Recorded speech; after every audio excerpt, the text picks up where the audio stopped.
Devlet memuru, Yeşil Sahalar ve Parklar Bakanlığı'nda katip olan Ivan İlyich Çerdekov'un bir teklifi vardı. Tiyatro. Bakanlıktaki işine dört elle sarılmıştı.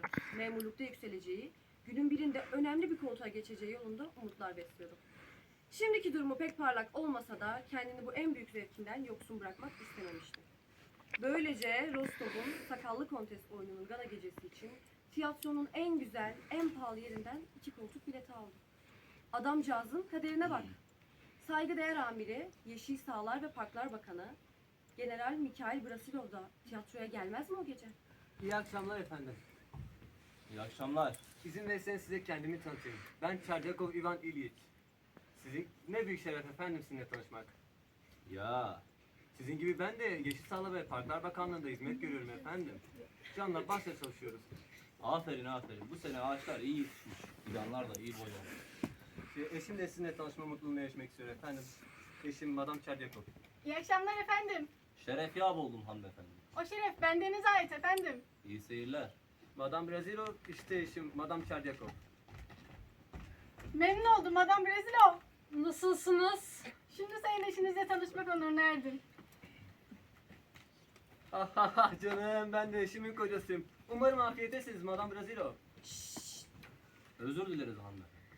Umarım oyun hoşunuza gider efendim. Umarım. Tabii izleyebilirsem. Çerdakov bu eşsiz fırsatı çok iyi değerlendirdiği için zevkten dört köşe arkasına yaslanıp Sakallı Kontes'in tadını çıkarmaya başladı. Artık Yeşil Sahalar ve Parklar Bakanı'nın yabancısı sayılmazdı. Ailece tanışmış, samimiyet kurmuşlardı. Senli benli oldukları bile söylenebilirdi, biraz gayret edilse.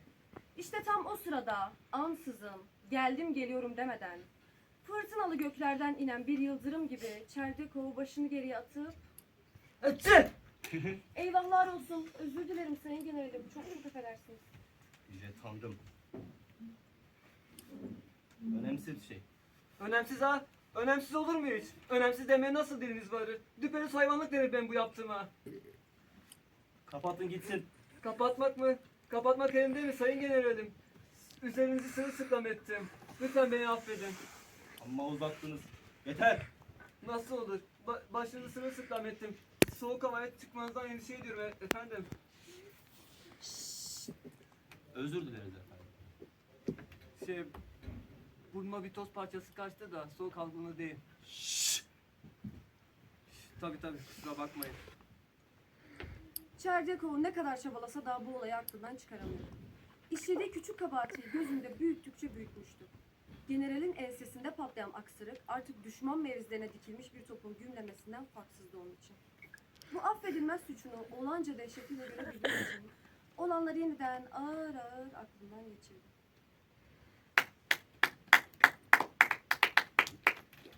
Hala. Güzel. Evet iyiydi. Güzeldi değil mi? Beğendin mi? Evet beğendim doğrusu. Ben de bayıldım. Affedersiniz sayın Bu generalim. sırtıma vuran da kim? Benim efendim ben Çerdakov. Aman dikkat et canım. Şu aksırıp tıksıran adam. O aksırık burnumdan fitil fitil geldi efendim. Burnumdan solacak halim bile kalmadı. O mesele. Küçük bir gaf. Unutalım gitsin. Oyun güzel miydi? Beğendiniz mi? Güzeldir, beğendim. Gülmekten kırıldım. Hiç bu kadar güldüğümü hatırlamıyorum. Öyle mi? En sevdiğiniz sahne hangisiydi? Aksırık, tepenize aksırdığım o an. İşte o an canım burnuma geldi. Amma uzattınız delikanlı. Canım gidelim. Yağmur yağacağı benzer. Başımın tekrar ıslanmasını istemem. Bir daha böyle densizliklere izin vermemelisin kocacığım. Eyvahlar olsun, bittim, mahvoldum. Ağaçlar ve Fidanlıklar Müdürlüğü'nden kovduracak bu adam beni. Ağaçlıklar ve Taflanlar İdaresi'ne sürüleceğim. Hadi gel hemen. Ne dedin? Bu kadar üzülme canım. Alt tarafı ufacık bir tıksırık. Emin misin? General unutmuştur bile. Emin misin? Hayır korkuyorum ya. Böylece süklüm püklüm evlerinin yolunu tutarlar.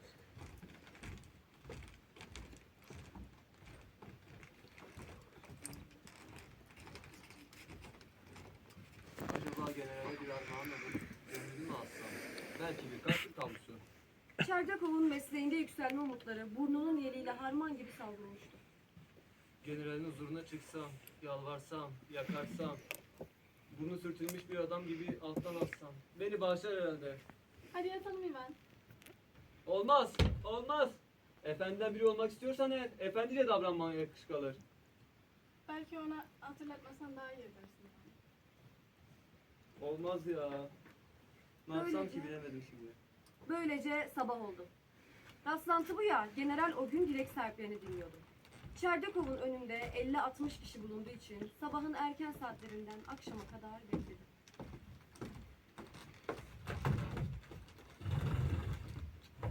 Evet, sıra kimde? Ben de efendimiz. Pekala, buyurun. Dileğiniz nedir? Dilekçe verdiniz mi? Dilekçe vermedim, bir dileğim yok. O halde burada ne işiniz var? Beni tanımadınız mı? Sen generalim. Dün gece biraz gürültülü bir şekilde tanışmıştık da. O küstah benim işte. Öyle mi? Peki şimdi ne istiyorsunuz? Size çok yaşa dememi beklemiyorsunuz herhalde. Hayır. Sizden tekrar af dilemek istiyorum. Lütfen kabul buyurunuz. Topluma karşı bir suç işlemeyi düşünmüş değilim. Şu kırılası burnumun işlediği hadları benden bilmeyin. Şu koskoca burnum suratımdaki tümseye lanet olsun. Beni affedin sayın büyüğüm, beni affedin. Bak delikanlı. Senin burnunla bir alıp veremedim yok. Senin burunsal problemlerinle de hiç ilgilenmiyorum. Ama bana kalırsa doğruca evine git. Sıcak suyla güzelce bir yıkan. Sıcak su bulamazsan soğuk su dökün. Ama beni boş meselelerle başımı ağrıtma. Zaten sabahtan beri insanların dertlerini dinleye dinleye başım kazan gibi oldu. Çene, çene, çene. Allah sizden razı olsun efendim. Allah sizi bu koltuktan etmesin. Çoluğunuzla çocuğunuzla mutlu günler yaşatsın. Çerdekov pek ferahlamıştı birdenbire. Dünyalar onun olmuştu. Allah ne muradınız varsa versin. Sevincinden uçacak gibiydi. Koltuğunuza yüz süreyim, elinizi ayağınızı öpeyim. Kuşlar gibi cıvıldayarak evine gitti. Ne kadar güzeldi yaşamak. Ne mutlu bana. İyi ama İyi ama eve gelince bir düşüncedir aldı Ivan'ımızın. yoksa zalimce bir alayın kurbanı mı oldum? Bakan ona bıyık altından gülmüş müydü? Benimle dalga geçme niyetinde değilseydi ne diye işkence etti bu adam bana? Şu meşhur aksilik bakanın umurunda bile değilse neden Çerdekov'u yatağında kıvrandırmış, uykusunu zehir etmişti? Anamdan emdiğim süt burnuma geldi bütün gece. Çerdekov'un canı burnuna gelmiş. Canım burnuma geldi. Bütün gece öfkesinden köpürerek döndü dolaştı odasında. Sabahleyin karısını çağırdı. Sonya! Sonya! Gururumla oynandı, küçük düşürüldüm. Sen mi Ivan? Seni küçük düşürebilir. Senin gibi iyi, senin gibi yüce gönüllü bir adamı. Kim olacak? General Brazil.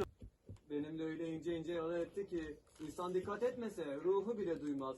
Zalim olduğu kadar da sinsi kerata. Beni ayağına kadar gitmeye, yalvarmaya, yakarmaya zorladı. Abuk subuk konuştum ben de ya. Vah vah, bu alemi düşürdün demek. Bir daha gidip onun ağzının payını vermeli. Öyle bir dünya kurmalı ki ırk ve din farkı gözetilmeden her ulustan insanlar rahatlıkla amirlerin suratlarına hapşırabilsin. Evet. Evet. Beni hatırladınız mı Sayın Generalim? Gene ben geldim. Kimsin sen? Beni hatırlamadınız mı? Gene ben geldim. Ne sıcak suyla yıkandım, ne soğuk suyla durulandım. Kim aldı bu pis adamı içeri? Kim aldı? Ne istiyorsun? Derdin ne senin? Derdin ne? Derdin ne? Şu makam koltuğuna oturmuş soruyorsunuz. Derdin ne? Sizin gibi yüksek tabakanın bir bakanı benim gibi bir memur parçası sormak lütfunda bulunuyor. Derdin ne? Şu dünyada eşitlik olmadığını bilmediğinizden kurum kurum kuruluyorsunuz. Bir sizin gibi el öptürenler var. Bir de bizim gibi el öpenler. Bir sizin gibi hizmet görenler var. Bir de bizim gibi hizmet görenler. Bir sizin gibi boyun eğdirenler var. Bir de bizim gibi boyun eğdirenler. İnsanlık hali bu canım. İnsan başına türlü türlü iş gelir. Bir sizin gibi küçük düşenler var. Bir de bizim gibi... Fol! Cahil, avanak, budala! Bir daha ayağıma bulunursan seni ömür boyu sürdürürüm. Ömür boyu. Adın ne senin? Çerdyakov. Lanet, mikrop, pis. Bunun önüne düzüne mi? Burnunu sıksam canını çıkarım diyeceğim ama sümük geliyor yine. Ulan salyangoz gibi salya sümük bir şeysin. Ulan ayağımın altına etsem ezerim seni. Bir bit kadar hükmün yok. Bir bit kadar. Bir hiçsin sen. Bir hiç. Çerdyakov o anda can evinden vurulmuştu. Yüreğinin ta derinliklerinde bir şey kırılıvermişti. Öylesine kırılmıştı ki onarılır gibi değil. Birden içi boşalmıştı sanki. Canı çekiliverdi. Mesele kapanmıştı. Bütün kapanmıştı. Sonra ne mi oldu? Çok basit. Ivan İlyich Çerdekov evine geldi. Paltosunu çıkardı.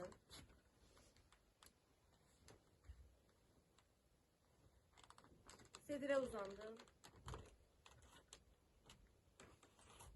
Ve can verdi.